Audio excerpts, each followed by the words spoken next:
வணக்கம். சிவன் மாந்திரிகம். இந்த மாந்திரிகத்தில் ஏவல் செய்வது இப்படித்தான். ஏவல் ஒரு குடும்பத்தையும் சரி, கணவன் மனைவியாக இருந்தாலும் சரி, நண்பர்களாக இருந்தாலும் சரி, காதலர்களாக இருந்தாலும் சரி, தொழிலில் எவ்வளவு பெரிய வெற்றி பெற்றவங்களாக இருந்தாலும் சரி, இவர்களை, இந்த உறவுகளை, இந்த தொழிலை, வியாபாரத்தை, பிஸ்னஸை, ஒரு மனிதனை சர்வமும் நாசம் செய்வது தான் ஏவல். ஏவல் செய்தால் என்னென்ன பாதிப்புகள் வரும் என்பதை இன்னொரு பதிவில் பார்க்கலாம். எதற்காகன்னு கேட்டிங்கன்னாக்கா, ஏவல் செய்வது இப்படித்தான். ஏவல் செய்கிறதுக்கு முதல்ல, ஏவல் என்பது துஷ்ட ஆத்மாக்கள் இல்லை, ஒரு மனிதன் துர்மரணம் அடையணும். ஆணாக இருந்தாலும் பெண்ணாக இருந்தாலும் துர்மரணம் அடைகிறது. அந்த துர்மரணம் அடைந்த அந்த ஆத்மாவை வசியம் செய்வாங்க.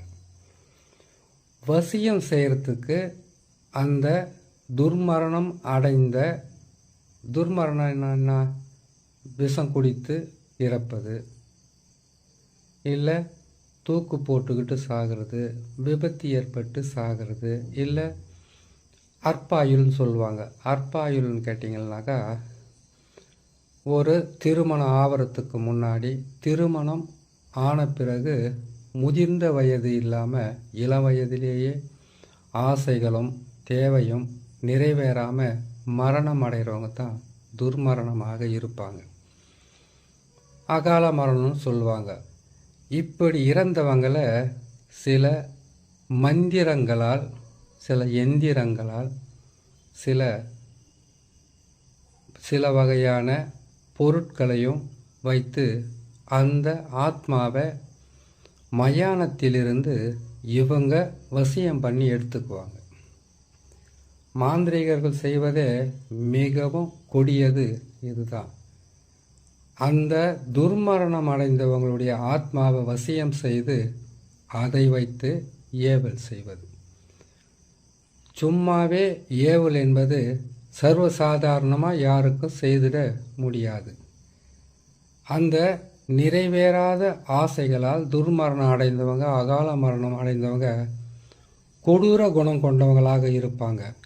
ஒருவரை அழிக்கவும் தயங்க மாட்டாங்க, ஒரு குடும்பத்தை நாசம் பண்ணவும் தயங்க மாட்டாங்க. இப்படிப்பட்ட ஒரு குணம் உள்ளவங்களை தான் மாந்திரிகர்கள் தன் வசப்படுத்திப்பாங்க.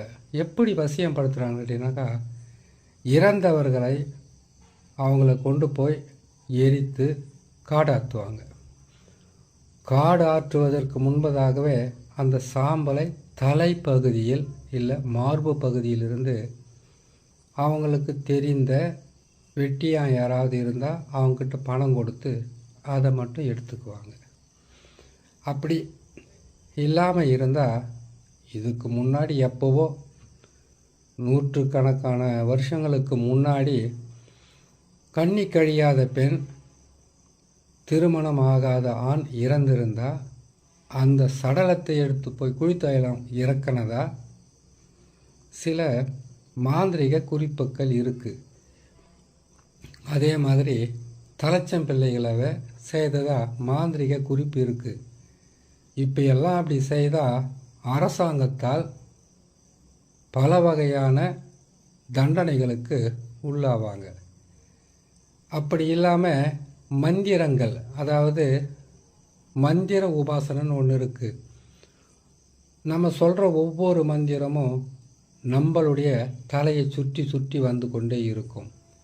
இப்போ சர்வசாதாரணமாகவே ஓம் நமச்சிவாயா என்கின்ற மந்திரத்தை தினமும் 108 முறை யாரெல்லாம் பிரயோகப்படுத்துகிறாங்களோ அவங்களுக்கு பெரிதளவு மாந்திரிக பாதிப்பு வராதுன்னு மாந்திரிக நூல்கள் சொல்லுது.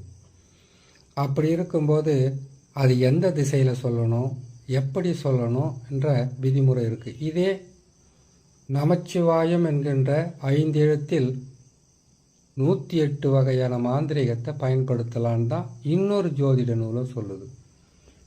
எல்லோருக்குமே மாந்திரிகம் கைவசப்படாது. அப்படி கைவசப்படுகிறவங்க தவறான பாதையில் போகாமல் இருக்கணும். தவறான பாதையில் போகாமல் இருக்கணும்னு சொல்லிட்டு ஏவல் செய்வது எப்படின்னு போகிறது தவறுதான்னு கேட்டாக்கா, ஒரு மாந்திரிகத்தில் எதுவெல்லாம் இருக்குது, அது எப்படியெல்லாம் செய்வாங்க, எப்படி செய்தால் இந்த பாதிப்புக்கெல்லாம் வரும் என்பதை சொல்ல வேண்டியது ஒரு கடமை. அப்படி இருக்கும்போது மரணம் அடைந்தவர்களுடைய ஆத்மாவை மந்திர மூலியமாக, தகடு மை மூலியமாக அந்த தகடில் எழுதக்கூடிய அச்சாரங்கள் வைத்து அதை ஈர்க்க முடியும். அவங்களுடைய பேர், அவங்களுடைய குலதெய்வம் பேர், அவங்களுடைய உடை, அவங்களுடைய காலடி மண், இது எல்லாம் இறப்பதற்கு முன் அவங்கக்கிட்ட இருந்தால் அவங்கள ஈஸியாக வசம் பண்ணிடுவாங்க. இல்லைன்னா அவங்கள எரித்த சாம்பல் தான் வேணும்.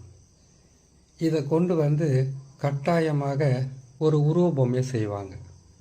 அதாவது சாம்பல் இருந்தால் அதில் செய்வாங்க. இல்லைனாக்கா அவங்களுடைய பேர், அவங்களுடைய குலதெய்வ பேர், அவங்களுடைய காலடி மண், துணி ஏதாவது இருந்தால் அதை வச்சு ஒரு ஏவல் செய்கிறதுக்குன்னு பல வகையான விதிமுறைகள் இருக்குது. ஏவல் செய்யும்போது மட்டும் எல்லா மண்ணையும் எடுக்கலாம். எட்டி மரத்தினுடைய மண்ணை மட்டும் தொடக்கூடாது. ஏன்னு கேட்டிங்கனாக்கா, துஷ்ட ஆத்மாக்களை விரட்டி அடிப்பதில் முதலிடம் பெறுவது எட்டி மரத்து வேறு தான்.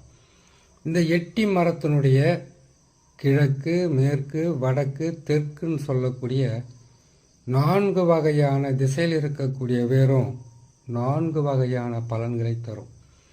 எட்டி மரத்தினுடைய வேர், எட்டி மரத்தினுடைய கிளை, இலை எதுவாக இருந்தாலும் வீட்டுக்குள்ளே இருந்தால் வீட்டில் இருக்கக்கூடிய தெய்வங்கள் கூட வீட்டை விட்டு வெளியில் ஓடுன்னு சொல்லுவாங்க.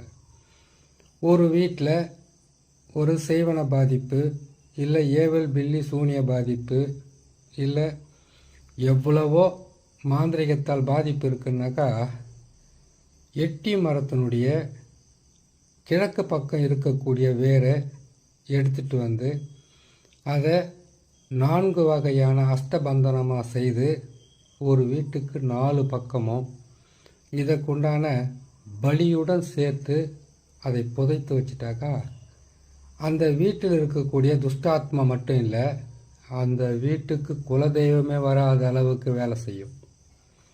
இதே போல் இந்த எட்டி மரத்தினுடைய வேரை தகுந்த முறை பிரகாரம் மாந்திரீக மந்திரங்களை பிரயோகம் செய்து அந்த வீட்டுக்குள்ளே புதைச்சி வைக்கிறது. மறைச்சி வச்சாவே அந்த வீட்டில் இருக்கக்கூடிய ஆண், பெண், கணவன், மனைவி, பிள்ளைகள் எல்லாமே ஒருவருக்கு ஒருவர் ஒற்றுமை இல்லாமல் எட்டி போவாங்க. வெட்டி விடும் எட்டி மரம் அப்படின்னு சொல்லுவாங்க.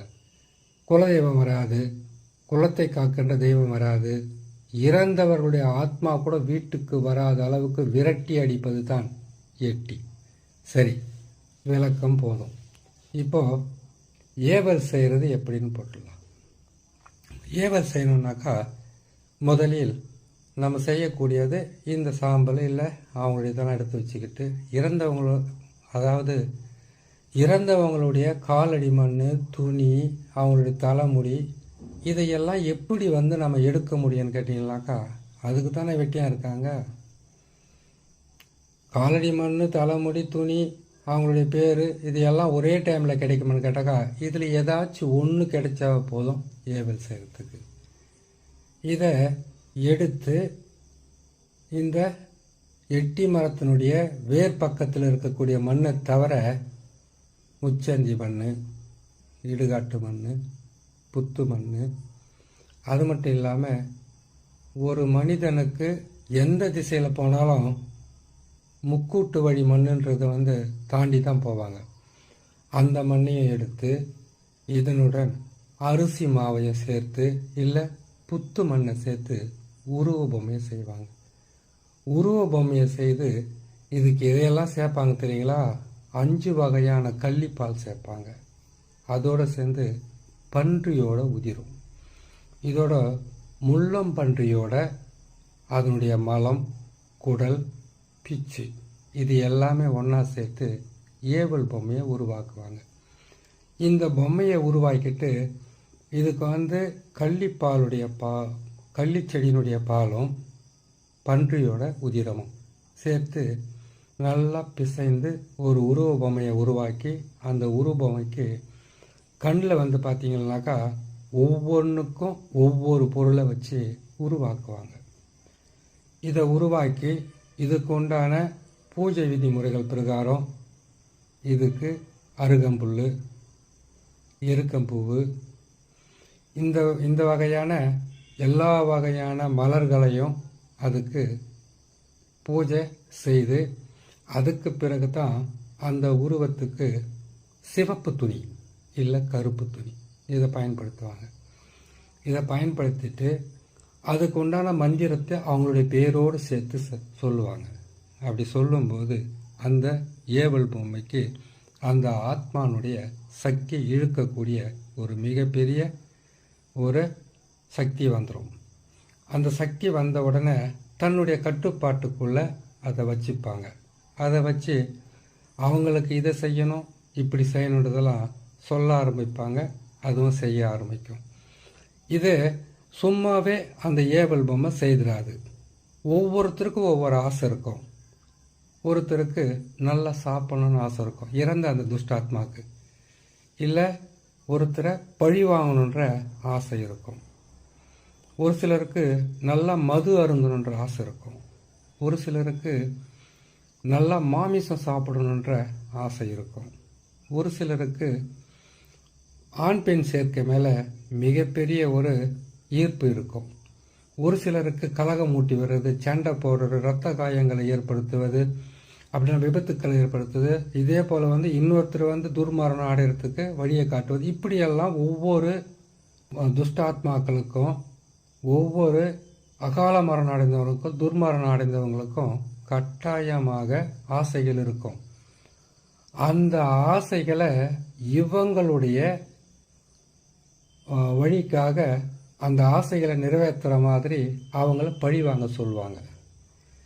அதற்கு தேவையானது ஒவ்வொருத்தருக்கும் ஒரு ஆசை இருக்குன்னு சொன்னோம் இல்லையா. இப்போது இந்த அகால மரணம் அடைந்தவங்க, துர்மரணம் ஏற்பட்டவங்களுக்கு எப்படியாப்பட்ட ஆத்மாக்களாக இருந்தாலும் அவங்க உணவை உட்கொள்ள முடியாது. ஆனால் அதனுடைய வாசனைகளையே அவங்களால நுகர முடியும். அந்த வகையில் அவங்களுக்கு மது, மாமிசம், அப்புறமா அவங்களுக்கு தேவையான வாசனை திரவியங்கள், அவங்களுடைய ஆசைகளை தெரிந்து அந்த ஏவலை செய்ய சொல்லுவாங்க.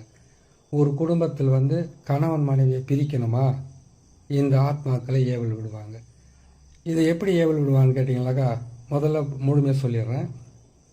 இந்த துஷ்ட ஆத்மாவுக்கு என்ன தேவையை பார்த்து மது, மாமிசம், அதுக்கு உண்டான சுருட்டு, பீடி, அதுக்கு உண்டான உதிரம், இது எல்லாமே படையலாக போட்டு அதுக்கு பிறகு இந்த துஷ்ட ஆத்மாவுக்கு என்னவெல்லாம் தேவைன்றதை இவங்க தெரிஞ்சு வச்சுக்கிட்டு கணவன் மனைவியை பிரிக்கணுமா, குடும்பத்தை சர்வ நாசம் செய்யணுமா, தொழிலை உருப்படாத அளவுக்கு செய்யணுமா, நல்லா இருந்த ஒரு பிஸ்னஸை முற்றிலும் தலைகீழாக மாற்றணுமா, ஒரு குடும்பத்தை தனித்தனியாக பிரிக்கணுமா, சேர்ந்து இருக்கிற எந்த உறவாக இருந்தாலும் பிரிக்கணுமா, எப்பேற்பட்ட ஆளாக இருந்தாலும் அவங்கள பல வகையில் பாடாப்படுத்துவது தான் ஏவல் செய்கிறது. இந்த ஏவலை இப்படியெல்லாம் செய்வாங்க. இந்த ஏவல் 8 வகைப்படும். இந்த 8 வகையில் இது சொல்கிறது பார்த்தீங்கன்னாக்கா 2% மட்டும்தான் இப்போ சொல்கிறது.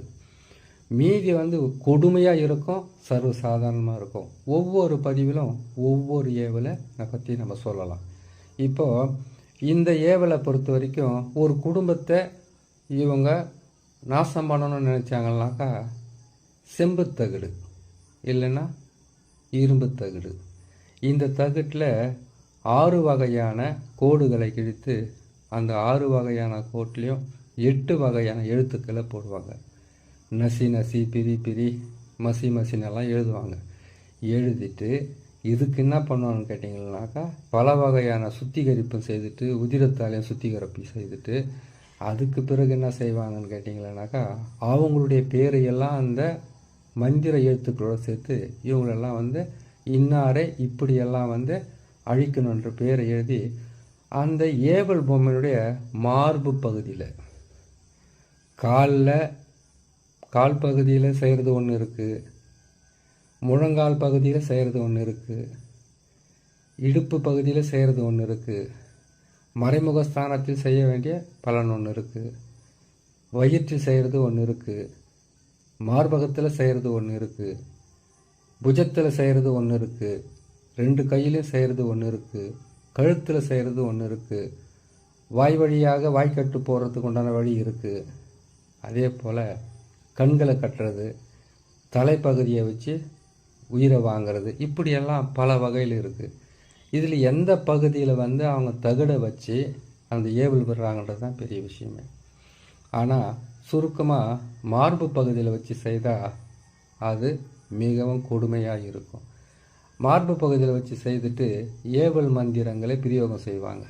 பிரயோகம் செய்துட்டு அதுக்குண்டான விதிமுறைகளை சொல்லுவாங்க. இந்த குடும்பத்தை இப்படி அழிக்கணும், இந்த குடும்பத்தை இப்படி பிரிக்கணும், இவங்களுக்கு இவ்வளவு கஷ்டத்தை கொடுக்கணும், இவங்களுக்கு இவ்வளோ துன்பத்தை கொடுக்கணுன்றத விதிமுறை பிரகாரம் இவங்க செய்து அனுப்பி வச்சாங்கன்னாக்கா அந்த ஏவலாகப்பட்டது அந்த குடும்பத்தையும் இல்லை அதனுடைய ஆசைகளை தீர்ப்பதற்காக சண்டை போட வைக்கிறது, விபத்து ஏற்பட வைக்கிறது, இப்படி பல வகை இருக்குது. ஏவல் செய்வது இப்படி தான்ற பதிவு போட்டிருக்கோம். இன்னும் இதில் வந்து 7 வகையான ஏவல் இருக்குது, 16 வகையான ஏவல் கூட இருக்குது. ஒவ்வொரு பதிவும் ஒவ்வொரு நாளைக்கு நேரம் இருக்கும்போது போடுறேன், கேட்டு நீங்கள் பயன்பெறலாம்.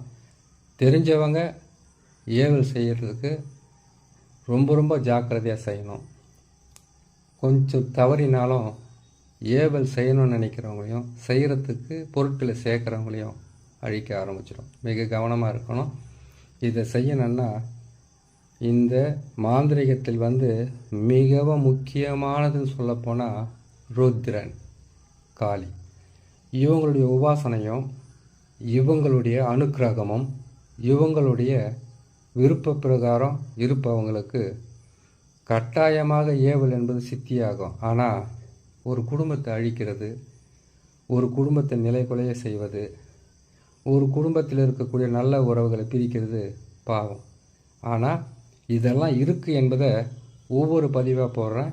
இதில் எந்த பாதிப்புக்கு உங்களுக்கு இருக்கோ அந்த பாதிப்பை தகுந்த முறையில் செய்து உங்களை காப்பாற்றிக்கலான்னு சொல்லி இன்னொரு நல்ல பதிவுகளை நான் சந்திக்கிறேன். நன்றி, வணக்கம்.